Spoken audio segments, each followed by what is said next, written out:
وَالثَّلَاثَةِ الَّذِينَ خُلِّفُوا، اور نظر کرم فرمائی اللہ تعالیٰ نے ان پر بھی جو 3 جن کا معاملہ پینڈنگ چھوڑ دیا گیا تھا، حَتَّى إِذَا ضَاقَتْ عَلَيْهِمُ الْأَرْضُ بِمَا رَحُبَتْ، یہاں تک کہ جب زمین اپنی کشادگی کے باوجود ان پر تنگ ہو گئی تھی، وَضَاقَتْ عَلَيْهِمْ أَنفُسُهُمْ، اور تنگ ہو گئی تھی ان پر اپنی جانیں، وَظَنُّوا اللہ ملجأ من اللہ الا الیہ، اور نہیں انہوں نے جان لیا تھا انہوں نے کہ اللہ کے سوا کوئی جائے پناہ نہیں ہے جہاں پہ وہ جا سکے، ثم تاب علیہم، تو پھر اللہ تعالیٰ نے نظر کرم فرمائی ان پہ، ان کی توبہ قبول کی لیے، توبو، تاکہ وہ پلٹ سکیں اللہ کی طرف، ان اللہ هو التواب الرحیم، بے شک اللہ تعالیٰ بہت زیادہ توبہ قبول کرنے والا ہے اور رحیم ہے۔ تو اس طریقے سے جو ہے 50 دن کے بعد ان کی جو ہے وہ توبہ قبول ہوئی۔ یہ سارا واقعہ ان کے اوپر کیا بیتی 50 دنوں میں، یہ پھر کعب بن مالک سے بڑی طویل ایک مروی ایک روایت ہے، صحیح بخاری کی روایت ہے، اس میں پھر یہ ساری تفصیلات ملتی ہیں۔ اس کا مختصر ہم سمری آپ کے سامنے رکھ دیتے ہیں تاکہ معلوم ہو کہ یہ پھر کس طریقے سے جو ہے انہوں نے 50 دن گزارے، ان کے اوپر کیا بیتی۔ یہ جو روایت ہے یہ کعب بن مالک سے مروی ہے، اور ان کے بیٹے نے بتائی ہے۔ انہوں نے بیٹے نے ایک دفعہ سوال پوچھا تھا کہ آپ بتائیں کہ کیا ہوا تھا، تو کعب بن مالک کہتے ہیں کہ جب یہ حکم ہوا کہ جہاد پہ ہم نکلنا ہے، غزوہ تبوک پہ ہمیں نکلنا ہے، تو اس وقت بڑا چنگا تھا، میرے پاس ہر قسم کا سامان تھا، بلکہ اس وقت تک میرے پاس کبھی 2 اونٹ جمع نہیں ہوئے تھے، 2 سواری جمع نہیں ہوئی تھی، اس وقت 2 اونٹ جمع تھے، تو میں ہر طرف سے جو ہے ہر طرح سے بڑا چنگا تھا۔ لیکن ہوا یہ کہ میں نے سوچا کہ میرے پاس سواری بھی ہے اور سواری میری تیز بھی ہے، تو میں بعد میں آپ وسلم کو جوائن کر لوں گا۔ تو آپ وسلم تیاری کرتے رہے، میں کل کرتا رہا، انتظار میں پڑا رہا، یہاں تک کہ کیا ہوا کہ آپ وسلم وہاں سے کوچ بھی کر گئے۔ میں اگلے دن بھی آپ کے ساتھ میں نے سوچا کہ میری سواری تیز ہے، میں پہنچ جاؤں گا آپ کے ساتھ، اگلے دن بھی نہیں جا سکا، پھر دوسرے دن نہیں جا سکا، تیسرے دن نہیں جا سکا، یعنی اب میرے لیے جو ہے وہ اتنا انتظار کروا کے شیطان نے مجھے وہاں پہ جو ہے وہ کھڑا کر دیا تھا کہ میرے لیے ممکن نہیں تھا کہ میں اب لشکر کو جوائن کر سکوں۔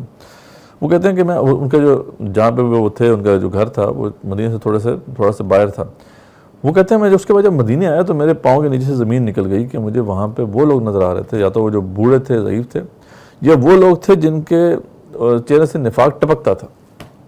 اس وقت مجھے احساس ہوا کہ بہت بڑی غلطی ہو گئی۔ اب وہ انتظار کرنے لگے کہ جب آپ واپس آئیں تو آپ کے سامنے جو ہے اپنا کوئی جو بھی بات کرنی ہے وہ پیش کریں۔ تو کہتے ہیں جب آپ واپس آنے لگے تو میرے دل میں جو ہے اس طرح کے بہانے جو ہے وہ گردش کرنے لگے کہ میں کوئی جھوٹا بہانہ بنا لوں۔ لیکن جب آپ وہاں پہنچ گئے مدینے میں تو میرے ذہن سے ایسے تمام خیالات نکل گئے۔ تو میرے سے پہلے کئی جو ہے منافقین آ کے اپنا عذر پیش کر رہے تھے، اور آپ صلی اللہ علیہ وسلم جو تھے وہ ان کے ظاہر کو قبول کر رہے تھے اور ان کے لیے دعا بھی کر رہے تھے۔ تو کعب بن مالک کہتے ہیں کہ جب میری باری آئی تو میں نے آپ صلی اللہ علیہ وسلم سے صاف کہہ دیا کہ رسول اللہ، اچھا جب میں وہاں پہ پہنچا تو آپ صلی اللہ علیہ وسلم کی جو ہے نا آپ مسکرائے، لیکن آپ کی مسکراہٹ جو تھی اس میں خفگی تھی، ایک ناراضگی کی کیفیت بھی تھی۔ تو اس پہ جو ہے کعب بن مالک نے کہا کہ آپ صلی اللہ علیہ وسلم سے کہا کہ دیکھیں آج اگر آپ کی جگہ پہ کوئی اور ہوتا نا تو مجھے بات کرنے کا بڑا اچھا جو ہے وہ طریقہ آتا ہے، میں بات کر کے جو ہے کس طریقے سے اپنے صفائی پیش کر سکتا تھا، لیکن مجھے پتہ ہے کہ اگر میں نے آپ کو راضی کر بھی لیا تو اللہ تعالیٰ آپ کو مجھ سے ناراض کر دیں گے، مجھے کوئی مسئلہ نہیں تھا، بس میں نہیں جا سکا، میری غلطی ہے، اس کو میں تسلیم کرتا ہوں۔ تو اس پہ رسول اکرم صلی اللہ علیہ وسلم نے کہا کہ ٹھیک ہے اب تم انتظار کرو جب تک کہ اللہ کا فیصلہ نہ آئے۔ تو کہتے ہیں کہ مجھے جب میں نے فیصلہ کر لیا اور جب یہ مجھے بتا دیا گیا تو میں جب مڑ کے واپس جانے لگا تو میرے جو قبیلے کے لوگ تھے وہ آئے اور انہوں نے مجھے جو ہے وہ برا بلا کہا اور کہا کہ مجھے سمجھایا کہ جاؤ تم جا کے جھوٹا بہانہ ہی بنا دو، جیسے باقی جو منافقین ہیں انہوں نے بھی تو جھوٹا بہانہ بنا دیا، تم بھی جا کے جھوٹے بہانے بنا دیتے تو اللہ تعالیٰ کی جو رسول اللہ علیہ وسلم آپ کے لیے دعا کرتے تو اللہ تعالیٰ قبول بھی کر لیتے۔ تو اس طرح شیطان کی جو ہے بات ہے، اس طرح وہ گردش کی ان کے آس پاس لوگوں میں، انہوں نے بڑا ان کو جو ہے کہا کہ آپ جا کے جو ہے نا وہ جھوٹا بہانہ بناتے ہیں۔ اب اس سے امیجن کریں کہ وہ سردار تھے اپنی قوم کے، تو ایک سردار کا یہ کہنا کہ جی میں نہیں جا سکا، اس کا مطلب ہے کہ وہ سردار ڈر گیا، ٹھیک ہے۔ اب یہ جب آپ اس معاشرے میں دیکھیں کتنا جو ہے نا ایک طرح سے وہ ایک وہ جو ہے اس سے کیا ایک برا نام جو ہے وہ پھیلے گا معاشرے کے اندر ان کے بارے میں۔ تو یہ چیز تھی جس کی وجہ سے ان کے لوگوں نے کہا کہ آ کے آپ جا کے ان سے جھوٹا بہانہ بنائیں۔ تو کہتے ہیں کعب بن مالک کہتا ہوں کہ مجھے انہوں نے اتنا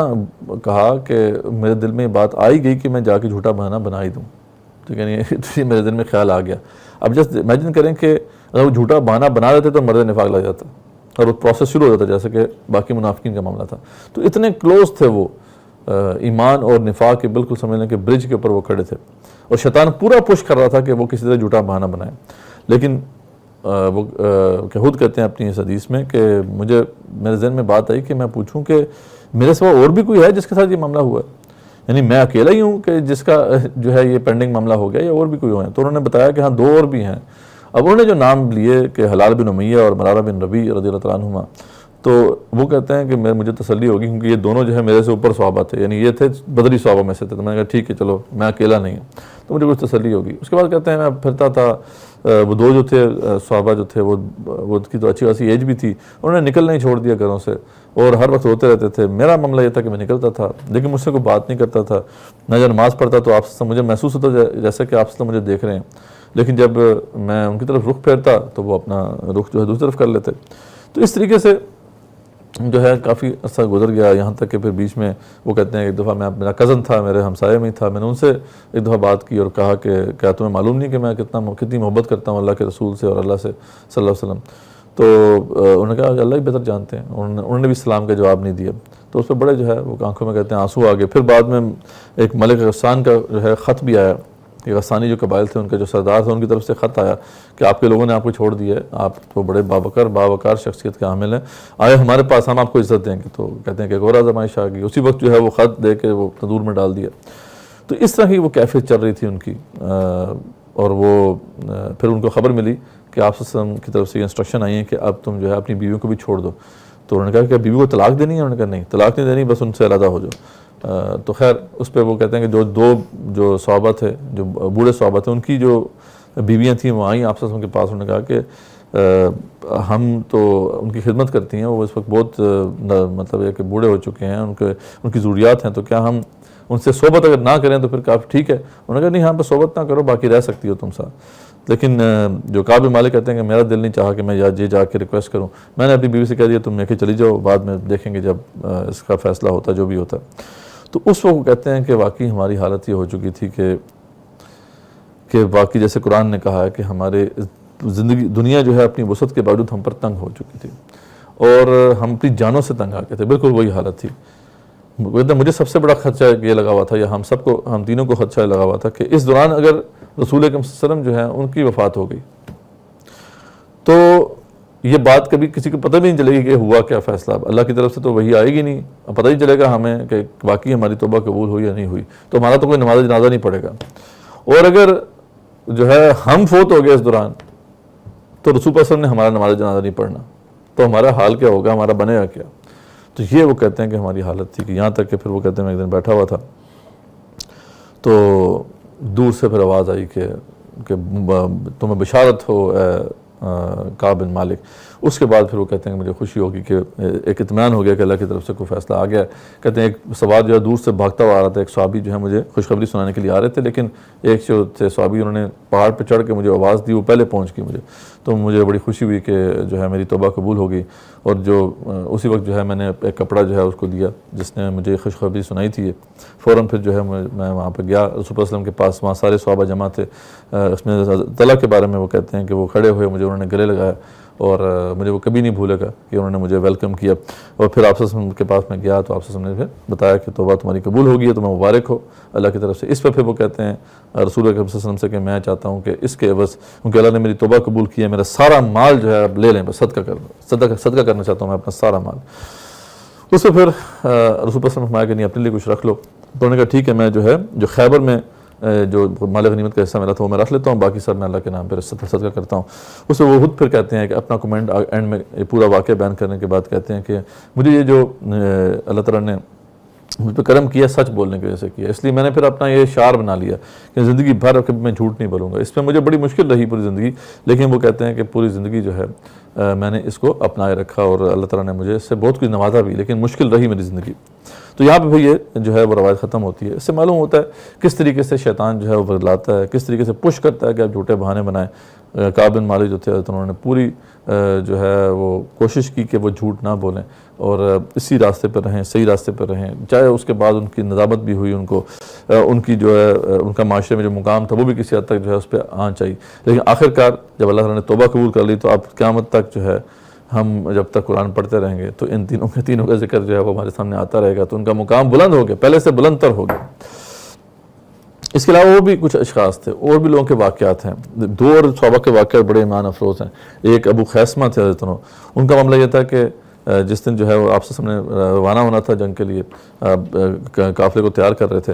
تو ابو خیسمہ جو تھے بڑے ویل آف شعبہ میں سے، شعبہ میں ان کا شمار ہوتا ہے، اپنے گھر جب پہنچے یہ تو دوپہر کا وقت تھا، تو ان کی 2 بیویاں تھیں، تو ان دونوں بیویوں نے یہاں پلان بنایا کہ کس طریقے سے ان کو جانے نہیں دینا، تو انہوں نے جناب بہترین جناب وہ کھانے پکائے، خوشبوئیں آنی تھی دونوں کے حجروں سے، اور جو ہے وہ جو ہے نا پانی سے جو ہے وہ ٹھنڈا کیا اپنے کمروں کو۔ تو جب یہ وہاں پہنچے اور ایک وہاں پہ بیٹھے ہی تھے، کھجور انہوں نے اپنے جو ہے وہ اٹھا کر کھانے لگے تو ایک دم ان کو خیال آ گیا، یعنی ان کی چال ایک طرح سے چل گئی تھی ان کے اوپر کہ وہ مس کر جاتے اس لشکر کو۔ بیسیکلی اس وقت تک لشکر نکل چکا تھا، کوچ کر چکا تھا، اور یہ واپس آئے تھے اپنے گھر میں، مقصد ان کا یہ تھا کہ وہاں سے جلدی سے میں اپنی سواری لے کے نکلوں گا، لیکن وہاں کچھ دیر کے لیے نا رک گئے وہ، تو ایک بیوی کے ساتھ بیٹھے تھے، تو ایک کھجور کا جو ہے نوالا اپنے منہ میں ڈالا ہی تھا، تو ایک دم احساس ہوا ان کو کہ اللہ کے جو نبی ہیں وہ اس گرمی اور اس تپتی دھوپ کے اندر جو ہے اللہ کے دشمنوں کے خلاف لڑنے کے لیے جو ہے سفارہ ہیں، اور میں یہاں بیٹھ کے مزے کر رہا ہوں۔ اسی وقت جو ہے اپنی کھجور کو پھینکتے ہیں اور گھوڑے کو پکڑتے ہیں اور دوڑ لگاتے ہیں،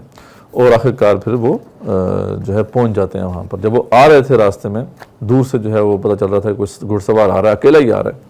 تو رسول اکرم صلی اللہ علیہ وسلم نے ایسے لوگوں نے پوچھا کہ یہ کون ہے، ایک گھڑ سوار آ رہا ہے پیچھے سے، تو آپ نے فرمایا کہ ابو خیسمہ ہوں گے دونوں۔ ایسے ہی ہوا جب وہ وہاں پر پہنچے تو پھر ابو خیسمہ دونوں سے آپ سے نے پوچھا ہاں بھائی کیا معاملہ ہوا، تو انہوں نے کہا کہ بس میں قریب تھا کہ یہ مس کر جاتا لیکن اللہ نے کرم کیا۔ تو اس پہ انہوں نے کہا کہ اگر تم پیچھے رہ جاتے، ابو خیسمہ دونوں سے کہا کہ اگر تم پیچھے رہ جاتے تو ہلاکت کے کنارے پہنچ جاتے، تو آپ سے نے اس کو کہا۔ تو یہ بھی ایک بڑی ایمان افروز ایک واقعہ ہے۔ دوسرا واقعہ اس سے بھی زیادہ ایمان افروز ہے، وہ ہے وہ عظیم صحابی ابو ذر غفاری رضی اللہ عنہ کا، کہ وہ جب نکلے اس سفر میں ساتھ، تو ان کا جو اونٹ تھا وہ راستے میں کہیں بیٹھ گیا، اب وہ اونٹ چلتا ہی نہیں تھا، اب وہ اللہ کا بندہ جو ہے اس نے اپنا سامان پکڑا، پیدل ہی چل پڑے اس سفر میں، 900 میل کا سفر پیدل تن و تنہا جو ہے وہ چل پڑے، اور چلتے گئے۔ دور سے صحابہ نے دیکھا کہ ایک بندہ بغیر سواری کے ہی آ رہا ہے۔ رسول اکرم صلی اللہ علیہ وسلم نے فرمایا کہ یہ ایک ہی بندہ ہے جو ایسا کر سکتا ہے، اور کسی کے اندر یہ ہمت نہیں، ابو ذر غفاری ہے یہ۔ ایسے ہی ابو ذر وہاں پہ، اچھا جب وہاں پہنچنے والے تھے ابو ذر غفاری جو ہے، ان کے بارے میں آپ نے کہا کہ یہ کہا کہ ایک تو یہ ایک ہی ہے جو یہ کر سکتا ہے، وہ ابو ذر غفاری، اور ساتھ ہی فرمایا کہ یہ وہ شخص ہے جو اکیلے چلنے کی ہمت کر سکتا ہے، اور یہ اکیلا ہی دنیا سے جائے گا، اس کی وفات بھی جو ہے وہ اکیلے ہی ہوگی، اور اکیلا ہی قیامت کو وہ اٹھے گا۔ تو یہ بات آپ سے ان کے بارے میں کی۔ ابو ذر غفاری وہاں پہنچے تو لوگوں نے بتایا کس طرح آپ کے بارے میں یہ کئی بات، تو آپ دیکھیں صحابہ کرام کا معاملہ کیا ہوتا تھا، ان کو اس سے کوئی پرواہ نہیں کہ اتنا ان کے بارے میں اتنی بڑی بات آپ سے کی، ان کو یہ کنسرن تھا کہ میں اکیلا اگر فوت ہوں گا تو میرا نماز جنازہ کون پڑھائے گا، یہ کنسرن تھا۔ تو انہوں نے پوچھا آپ صلی اللہ علیہ وسلم سے کہ میری تجہیز و تفہیم بھی کرنی ہے کسی نے، میرا نماز جنازہ بھی کسی نے پڑھانا ہے، تو وہ بھی ہوگا کہ نہیں ہوگا، تو آپ سے فرمایا کہ ہاں تم فوت تو اکیلے ہی ہوگے، لیکن ایک مسلمانوں کا ایک گروہ جو ہے وہ تمہاری تجہیز و تفہیم کرے گا اور تمہارا نماز جنازہ پڑھائے گا۔ تو یہ بھی واقعات ہیں، تو بہت ہی ایمان افروز واقعات ہیں صحابہ کرام کے رضی اللہ عنہم ورضوان۔ تو یہ سارا معاملہ ان کا ہوا، ان کی توبہ قبول ہوئی۔ یا ایھا الذین آمنوا اتقوا اللہ، اس لیے اب اللہ تعالیٰ اہل ایمان سے کہہ رہے ہیں کہ دیکھو اے ایمان والو تقویٰ اختیار کرو، وَكُونُوا مَعَ الصَّادِقِينَ، اور ہو جاؤ ان سچوں کے جیسے، ٹھیک ہے جی، ان لوگوں کے ساتھ ہو جاؤ یہ جو سچے ہیں، جنہوں نے اپنے اعمال سے اپنی جانوں کے نذرانے پیش کر اپنے مال کھپا کر، جانیں کھپا کر جو ہے وہ ایمان کی جو ہے وہ گواہی دی ہے۔ مکان اہل المدینہ، اور نہیں تھا مناسب مدینہ والوں کے لیے کہ ومن حولہم من الاعراب، اور ان کے اور ان لوگوں کے لیے کہ جو دیہاتی تھے، بدو تھے مدینہ کے آس پاس، ان یتخلفوا عن رسول اللہ، کہ وہ پیچھے رہتے رسول صلی اللہ علیہ وسلم سے، ولا یرغبوا بانفسہم عن نفسی، اور نہ یہ کہ وہ عزیز رکھتے اپنی جانوں کو ان کی جان پر، ذالک بانہم لا یصیبہم ظمأ ولا نصب، اور یہ اس لیے کہ بے شک نہیں پہنچتی انہیں کوئی بھی پیاس اور نہ کوئی تھکاوٹ، ولا مخمصۃ فی سبیل اللہ، اور نہ ہی بھوک اللہ کے راستے میں ان کو لگتی ہے، ولا یطؤون موطئا یغیظ الکفار، اور وہ نہیں گزرتے کسی مقام سے جو دکھ دے کافروں کو، ولا ینالون من عدو نیلا، اور نہیں چھینتے دشمن سے کوئی بھی چیز، الا کتب لهم به عمل صالح، مگر لکھ دیا جاتا ہے ان کے لیے اس کے بدلے نیک عمل۔ ان اللہ لا یضیع اجر المحسنین، بے شک اللہ تعالیٰ ضائع نہیں کرتا نیکی کرنے والوں کا اجر. ولا ينفقون نفقة صغیرة ولا کبیرہ، اور وہ نہیں خرچ کرتے کوئی بھی خرچ چھوٹا ہو یا بڑا. ولا یقطعون وادیا، اور نہ طے کرتے ہیں کسی وادی کو، الا کتب لهم، اللہ کہ ان کے عوض جو ہے لکھ دیا جاتا ہے، لیجزیہم اللہ احسن ما كانوا یعملون، اور تاکہ بدلہ دے انہیں اللہ تعالیٰ بہترین اس کا جو وہ عمل کرتے رہے ہیں. اس آیت سے ایک تو یہ بات بڑی واضح طور پہ ہمارے سامنے آ جاتی ہے کہ اعمال صالح جو ہیں ان میں جہاد و قتال فی سبیل اللہ بھی شامل ہے، بلکہ جہاد و قتال فی سبیل اللہ جو ہے وہ کئی اعمال صالح کا ایک طرح سے مجموعہ ہے، اس میں وہ بہت سے اعمال صالح جمع ہو جاتے ہیں. یہ جو اکثر لوگ کہتے ہیں نا کہ انما المؤمنون، وہ جو ہے بے شک جو وہ لوگ جنہوں نے جو ایمان لائے، اور جو ان الذین آمنوا والذین وعملوا الصالحات، کہ بے شک وہ لوگ جو ایمان لائے اور جنہوں نے اچھے اعمال کیے بس وہ جو ہے جنت میں جائیں گے. تو اس میں جو ہے لوگ اکثر کہتے ہیں کہ جی اس میں تو جہاد شامل نہیں ہے، اس لیے اچھے اعمال کریں بس آپ جنت میں پہنچ جائیں گے. تو یہ بات بالکل بھی درست نہیں ہے. اچھے اعمال کی ڈیفینیشن اپنی نہیں ہم لیں گے، اچھے اعمال کی ڈیفینیشن وہی ہوگی جو قرآن ہمیں دے گا، اور اس میں جہاد و قتال فی سبیل اللہ نہ صرف یہ ہے کہ اعمال صالح میں شامل ہے بلکہ کئی اعمال صالح کا ایک مجموعہ ہے. تو اس کا یہاں پہ بھی ایک معاملہ ہمارے سامنے آ گیا. وَمَا كَانَ الْمُؤْمِنُونَ لِيَنْفِرُوا كَافَّةً. تو یہ ضروری نہیں ہے کہ عام حالات میں سارے کے سارے مومن جو ہیں وہ نکل کھڑے ہوں جہاد کے لیے. فَلَوْلَا نَفَرَ مِنْ كُلِّ فِرْقَةٍ مِّنْهُمْ طَائِفَةٌ. تو کیوں نہ ایسا ہو کہ نکلے ہر قبیلے کے اندر،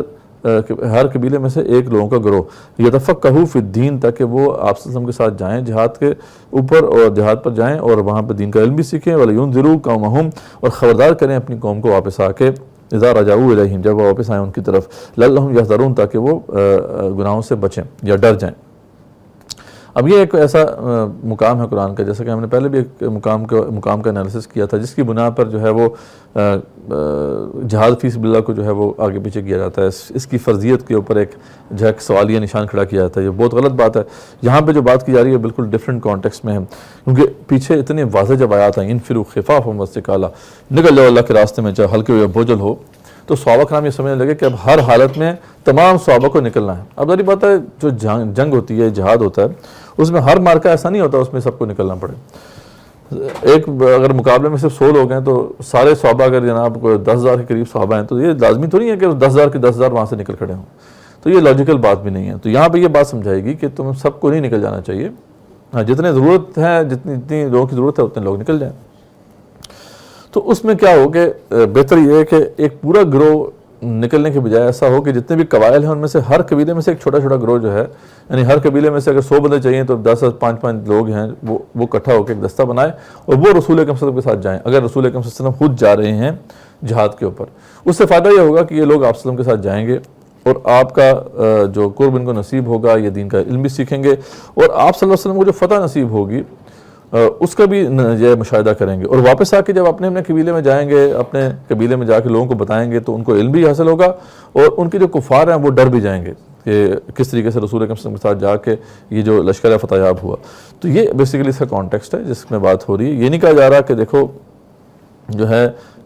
سارے کے سارے نہ نکلو، یعنی یہاں سے جو ہے کچھ لوگوں نے یہ بات کی، خاص طور پہ جو آج کل کچھ مولوی حضرات ہیں وہ یہ باتیں کر رہے ہیں کہ دیکھیں یہاں پہ تو کہا جا رہا ہے سارے جہاد نہ کریں، بلکہ کچھ لوگ جو ہیں دین کا علم سیکھیں. تو ہم تو دین کا علم سیکھنے سکھانے میں لگے ہوئے ہیں، تو ہمارے اوپر سے تو کوئی ذمہ داری نہیں ہے، مجاہدین اپنا کام کریں. ایسی بات نہیں ہو رہی ہے.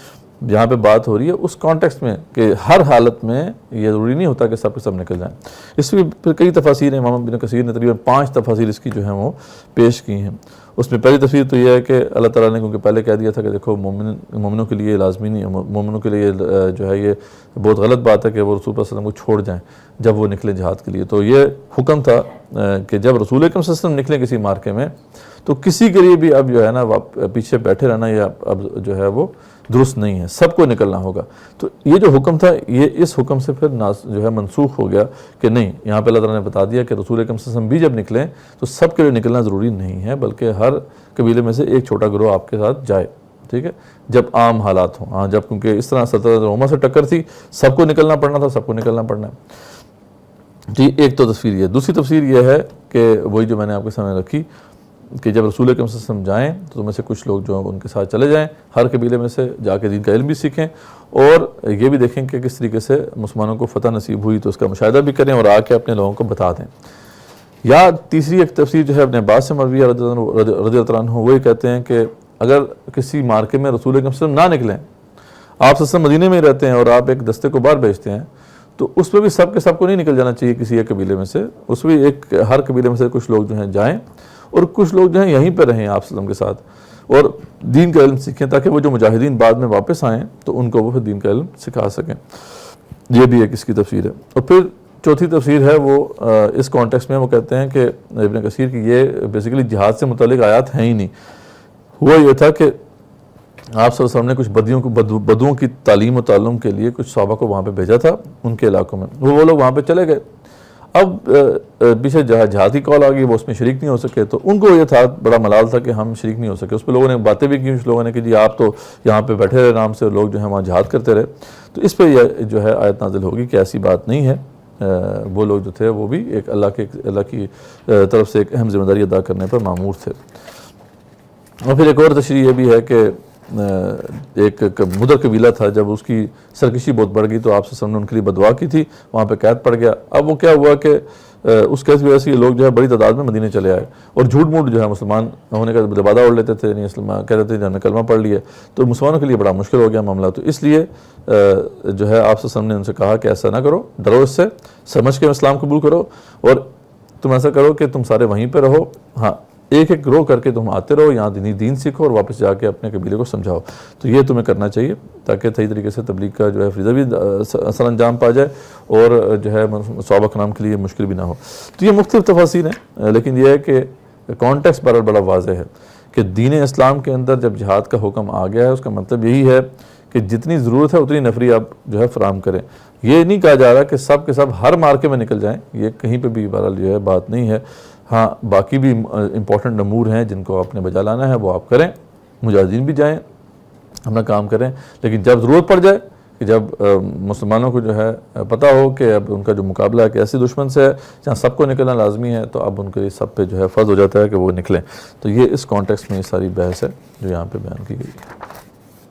یا ایھا الذین آمنوا ایمان والو قاتلوا الذین یلونکم من الکفار، جنگ کرو ان سے جو بستے ہیں تمہارے آس پاس کفار میں سے، ولیجدوا فیکم غلظہ، اور چاہیے کہ وہ پائیں تمہارے اندر سختی، واعلموا ان اللہ مع المتقین، جان لو کہ بے شک اللہ تعالیٰ پرہیزگاروں کے ساتھ ہے۔ وَإِذَا مَا أُنزِلَتْ سورۃ، اور جب کبھی نازل ہوتی ہے کوئی سورت، فَمِنْهُم مَّن يَقُولُ، تو منافقین میں سے کچھ ایسے ہیں جو کہتے ہیں أَيُّكُمْ زَادَتْهُ هَٰذِهِ ایمانا،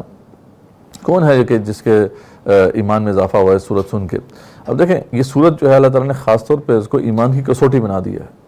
یہ اب ایمان کو پرکھنے کا معیار ہے کہ جو اس سورت کو سنتا ہے، اس کو سمجھتا ہے، اس کو خوشی ہوتی ہے، اس کے ایمان میں اضافہ ہوتا ہے، اس کا مطلب وہ مومن ہے۔ اور جو اس سورت کو سن کے جو ہے بوجھل محسوس کرتا ہے اپنی طبیعت کو اور سمجھتا ہے کہ یعنی کو مزہ نہیں آیا، تو پھر یہ اس کا مطلب ہے کہ اس کے اندر نفاق ہے۔ اللہ نے اس سورت کو کسوٹی بنا دیا ایمان کی، سبحان اللہ۔ تو یہ منافقین کہتے ہیں کہ جب سورت نازل ہوتی ہے کہ فَمِنْهُم مَّن يَقُولُ، تو منافقین میں سے کچھ ایسے ہیں وہ کہتے ہیں کہ أَيُّكُمْ زَادَتْهُ هَٰذِهِ ایمانا، یہ تو سورت باقی صورتیں بڑی زبردست ہیں لیکن اس سورت میں کوئی مزہ نہیں آیا، ٹھیک ہے، کس کے ایمان میں اضافہ ہوا ہے اس سورت کو سن کے۔ فَأَمَّا الَّذِينَ آمَنُوا، جو ایمان والے ہیں وہ کیا کہتے ہیں فَزَادَتْهُمْ ایمانا، ان کا معاملہ کیا ہے، ان کا تو ایمان اس سے بڑھ گیا، وَهُمْ يَسْتَبْشِرُونَ، وہ تو بہت خوش ہو رہے ہیں۔ ایک مومن کے لیے تو اس سے خوشخبری والی بات اور کیا ہو سکتی ہے کہ سورۃ توبہ جو ہے وہ سمجھ رہا ہے، جس میں اللہ تعالیٰ کے دین کی قدرت کا، دین کی جو ہے اتھارٹی کا بیان ہے، دین کی جو ہے عزت کا بیان ہے۔ وَأَمَّا الَّذِينَ فِي قُلُوبِهِم مَّرَضٌ، اور وہ لوگ جن کے دلوں میں مرض ہے، فَزَادَتْهُمْ رِجْسًا إِلَىٰ رِجْسِهِمْ، تو بڑھا دیا ہے انہیں اس صورت نے ان کی گندگی پر گندگی میں، وَمَاتُوا وَهُمْ كَافِرُونَ، اور وہ مرے اس حال میں کہ وہ کافر تھے۔ تو جو کافر لوگ ہیں، جو جن کے دلوں میں مرض ہے، وہ منافق لوگ جو ہیں، تو وہ جب یہ صورت پڑھتے ہیں تو ان کی گندگی میں اضافہ ہو جاتا ہے۔ تو بہرحال یہ صورت اس لحاظ سے بہت امپورٹنٹ ہے، اس لیے کسی بھی آپ نے کسی عالم سو کو سمجھنا ہونا تو سورۃ توبہ کی تفسیر ضرور سن لیں اس کی، اگر اس نے کہیں کی ہوئی ہے، اس سے معلوم ہو جائے گا آپ کو کہ وہ کیا کر رہا ہے، وہ واقعی دین حق پیش کر رہا ہے یا وہ باطل تصور پیش کر رہا ہے دین کا۔ تو اس لحاظ سے سورۃ توبہ کے آپ ضرور جو ہے اس کو سن لیا کریں۔ اولا یرون، اور کیا منافقین نہیں دیکھتے کہ انہم یفتنون فی کل عام مرتن او مرتین، کہ وہ بے شک آزمائش میں ڈالے جاتے ہیں ہر سال ایک بار یا دو بار، یعنی جب بھی جہادی کال آتی ہے، کوئی مارکا ہوتا ہے تو پھر مشکل میں پڑ جاتے ہیں، یعنی ایک طرح سے ان کو پھر جھوٹے بہانے بنانے پڑتے ہیں اور اپنی عزت نفس جو ہے اس کو مجروح ہونے سے بچانا پڑتا ہے، تو یعنی یہ مشکل میں پھنستے رہتے ہیں۔ ثم لا یتوبون، پھر بھی وہ توبہ نہیں کرتے، ولا ہم یذکرون، اور وہ نہ نصیحت قبول کرتے ہیں۔ وَإِذَا مَا أُنزِلَتْ سورہ، اور جب کبھی نازل ہوتی ہے کوئی سورت، نظر بعضهم إِلَىٰ بَعْضٍ، دیکھتے لگتے ہیں ان میں سے کچھ دوسروں کی طرف، هل يراكم من احد، کہتے ہیں کہ کیا دیکھ تو نہیں رہا تمہیں کوئی بھی، یعنی دیکھتے ہیں کہ ہماری بات ایکسپوز تو نہیں ہوگی، ایسا تو نہیں ہو کہ ہمارے نام لوگوں نے جو ہے وہ بتا دیے ہیں رسول اللہ صلی اللہ علیہ وسلم نے، تو لوگ ہمیں دیکھ رہے ہیں، دیکھو ذرا ہمیں کوئی دیکھ تو نہیں رہا۔ ثم انصرفوا، پھر چپکے سے چل دیتے ہیں، صرف اللہ قلوبہم، پھیر دیے ہیں اللہ تعالیٰ نے ان کے دل، بأنہم قوم لا یفقہون، اس لیے کہ بے شک وہ لوگ جو ہیں سمجھتے نہیں ہیں۔ لقد جاءکم رسول من انفسکم، یقیناً اے مسلمانوں آ چکے ہیں تمہارے پاس رسول تم ہی میں سے، عزیز علیہ ما عنتم، گراں گزرتا ہے ان پر وہ جس سے تم مشقت میں پڑتے ہو، تمہاری جو ہے اچھائی ہی چاہتے ہیں، وہ حریص علیکم، وہ تمہارے بارے میں بہت حریص ہیں کہ بالمؤمنین رؤوف الرحیم، کہ تمہیں خیر خواہی پہنچے، تمہارے لیے بہتری کے حوالے سے وہ خواہش مند رہتے ہیں، اور مومنوں پر بہت ہی مہربان ہیں اور بہت ہی رحیم ہیں۔ فإن تولوا، پھر اگر وہ رخ پھیر لیں، فقل حسبی اللہ، تو اے رسول اللہ صلی اللہ علیہ وسلم آپ کو تو ہم یہ بتا چکے ہیں کہ آپ کے لیے اللہ کافی ہے، لا الہ الا ہو، اس کے سوا کوئی الہ نہیں، علیہ توکلت، اسی پر ہی بھروسہ کیا ہے میں نے، وہو رب العرش العظیم، اور وہی جو ہے عرش عظیم کا مالک ہے۔ ٹھیک، آپ یہ کہہ دیجئے فقل حسبی اللہ، یعنی آپ فرمائیں کہ بے شک میرے لیے اللہ کافی ہے اور نہیں ہے کوئی معبود اس کے سوا، اور میں اسی پر توکل کرتا ہوں اور وہی عرش عظیم کا مالک ہے۔ اس آیت کی فضیلت میں شبیر عثمانی رحمۃ اللہ لکھتے ہیں کہ اگر آپ کی عظیم شان شفقت، خیر خواہی اور دل سوزی کی لوگ قدر نہ کریں تو کچھ پرواہ نہیں، اگر فرض کیجئے ساری دنیا آپ سے منہ پھیر لے تو تنہا خدا آپ کو کافی ہے، جس کے سوا نہ کسی کی بندگی ہے نہ کسی پر بھروسہ ہو سکتا ہے، کیونکہ زمین و آسمان کی سلطنت اور عرش عظیم کا مالک وہی ہے، سب نفع و ضرر، ہدایت و ضلالت اسی کے ہاتھ میں ہے۔ فائدہ اس کا جو ہے وہ بتا رہے ہیں کہ ابو داؤد میں ایک روایت ہے، ابو دردہ سے روایت ہے کہ جو شخص صبح و شام 7 مرتبہ حسبی اللہ لا الہ الا ہو علیہ توکلت وہو رب العرش العظیم پڑھے گا تو اللہ تعالیٰ اس کے تمام جو بھی غم ہیں ان کو کافی ہو جائے گا۔ باقی عرش کی عظمت کے متعلق تفصیل دیکھا ہوتا ہے، وہ تفصیل آگے روح المعانی کا وہ ریفر کر رہے ہیں کہ اگر آپ نے عرش کے حوالے سے تفصیلات دیکھنی ہے تو وہاں پہ آپ دیکھ سکتے ہیں۔ تو وہیں پہ ہم ختم کرتے ہیں الحمدللہ۔ آج ہم نے سورۃ توبہ جو ہے بہت ہی عظیم سورت تھی وہ ختم کر لی، اور اس پر ہمارا دوسرا جو گروہ ہے صورتوں کا وہ بھی اختتام پذیر ہوا، جس میں 2 عظیم مکی صورتیں تھیں، انعام اور اعراف، اور اس کے بعد انفال اور توبہ۔ اور جیسا کہ ہم نے بتایا تھا کہ اس کا جو ٹاپک تھا وہ جہاد و قتال فی سبیل اللہ تھا، بہت ہی امپورٹنٹ ٹاپک ہے، بہت بڑا فریضہ ہے ہمارے دین کا، انشاءاللہ اس پہ ہم تفصیل سے بات کریں گے، آج کے پروگرام میں بھی ہم نے اس پہ بات کرنی ہے۔ اس کے بعد پھر آگے سورہ یونس سے آگے جو ہے تیسرا گروہ شروع ہو رہا ہے، یہ 14 مکی صورتیں ہیں اس کے اندر، اور ایک پھر اس کے ٹپ پر ایک مدنی صورت ہے، یونس، ہود، یوسف، رعد، ابراہیم، ہجر، نحل، اسراء، بنی اسرائیل جسے ہم کہتے ہیں، سورہ کہف، مریم، طٰہٰ، انبیاء، حج اور مومنون، یہ 14 مکی صورتیں آئیں گی۔ اس کے بعد پھر ایک مدنی صورت سورہ نور ہے، جس کا جو موضوع ہے پھر وہ زنا کے حوالے سے اللہ تعالیٰ کا ایک پورا جو ہے فریم ورک ہے جو اللہ تعالیٰ نے نازل کیا ہے کہ اس سے بچاؤ کیسے کرنا ہے، وہ پھر سورہ نور میں نازل ہوا، اس کو ہم دیکھیں گے انشاءاللہ۔ کل سے ہم سورہ جو ہے یونس کا آغاز کریں گے۔ وآخر دعوانا الحمدللہ رب العالمین۔